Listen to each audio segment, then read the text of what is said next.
Who actually controls all the money in the world? Let me ask you something that most people never stop to think about. You work hard, you earn money, you deposit it into your bank account, and somewhere deep down, you assume that system is stable, controlled, fair. But here's the uncomfortable question no one really asks. Who actually controls all the money in the world? Because once you start pulling on that thread, the entire financial system begins to look very different. And by the end of this video, you're going to see money not as something you simply earn and spend, but as a system designed, controlled, and influenced by forces most people never even notice. Stick with me, because the truth behind this is far more powerful than you think. Let's start with the first layer, the one everyone sees: governments. Most people believe that governments control money. After all, they print it, right? Every country has its own currency.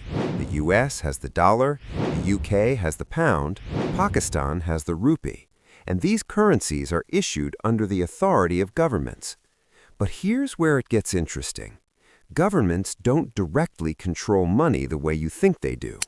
Instead, that power largely sits with central banks, institutions like the Federal Reserve in the United States, the European Central Bank in Europe, or the State Bank of Pakistan.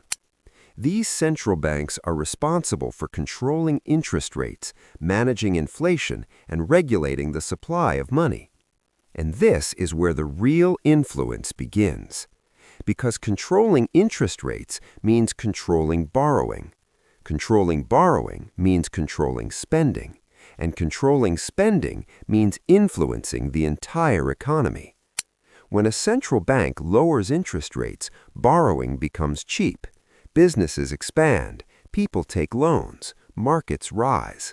When rates go up, everything slows down. Loans become expensive, spending drops, economies tighten. So while governments set policies, central banks quietly control the flow of money itself. But even that's not the full picture. Let's go one layer deeper. Commercial banks. This is the part most people don't realize, and once you understand it, you'll never look at your bank account the same way again. When you deposit money into a bank, you probably imagine it sitting safely in a vault. It's not. Through something called fractional reserve banking, banks are allowed to lend out most of your deposits. In many systems, they can lend out up to 90% of the money you deposit, which means your money isn't just sitting there, it's being used. Your deposit becomes someone else's loan. And here's the crazy part. This process actually creates new money. Every time a bank issues a loan, it increases the total money supply in the economy. So banks aren't just holding money, they're actively expanding it. And that gives them enormous power, because whoever controls lending influences who grows, who struggles, and who succeeds. But we're still not at the top. This means entire national economies can be guided, sometimes even constrained by decisions made far beyond their borders. But here's where it becomes even more fascinating. Because beyond institutions, there are players operating at an entirely different level. Let's talk about asset managers. Companies like BlackRock, Vanguard Group, and State Street Corporation. These aren't just big companies. They are among the largest holders of assets on Earth. We're talking about trillions of dollars under management. They invest in thousands of companies across every major industry in nearly every country, which means they often hold significant ownership stakes in the very companies that shape our daily lives: technology, energy, healthcare, finance. They don't just invest in companies, they influence them. Through voting power, board decisions, and capital allocation, these firms can shape corporate strategy on a massive scale. So while you might think companies compete independently, interconnected. Governments influence policy, central banks control monetary flow, commercial banks expand money through lending, global institutions shape national economies, asset managers influence corporations. It's not a single ruler, it's a system. And that system is designed to keep money moving. Because money, at its core, is not just wealth, it's power. Power to invest, power to influence, power to grow. And the faster it moves, the more power it generates. Now, here's where this becomes personal. Because once you understand who controls money, you start to understand how to position yourself within the system. Most people stay at the bottom layer. They earn money, they save it, they spend it. And that's where the cycle ends. But the people who truly benefit from the system play a different game.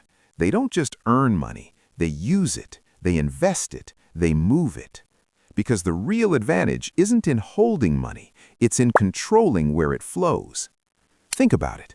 If you keep all your cash in a bank account, you're participating at the lowest level of the system. Your money is static. Meanwhile, banks are lending it, investors are multiplying it, institutions are leveraging it. This is where everything changes. Because you don't need to control billions to think like the system. You just need to understand its rules. Start small. Instead of letting money sit idle, put it into assets that grow. Learn how markets work. Understand how interest rates affect investments. Pay attention to where capital is flowing globally. Because once you start thinking this way, you stop being just a participant. You become strategic. And strategy is what separates those who struggle financially from those who quietly build wealth over time. Let me give you a simple shift in perspective. Most people ask, how can I make more money?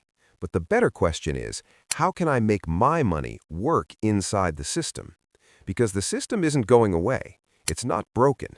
It's functioning exactly as it was designed to. The only difference is whether you understand it or you don't. And once you do, you start to see opportunities everywhere. When interest rates change, you understand why markets react. When currencies fluctuate, you understand the underlying forces. When certain industries grow, you see where capital is flowing. You're no longer guessing, you're reading the system, and that's a completely different level of awareness. So, let's bring it all together. Money in the world isn't controlled by one single entity. It's shaped by a network of governments, central banks, financial institutions, and global investors. Each layer influences the other. Each decision ripples through the system. And every single person, including you, is part of that network. The difference is, most people never realize it. They see money as something external, something separate from them. But once you understand how it actually works, you realize something powerful. You don't need to control the system to benefit from it. You just need to understand it well enough to move with it. And that right there is where everything starts to change.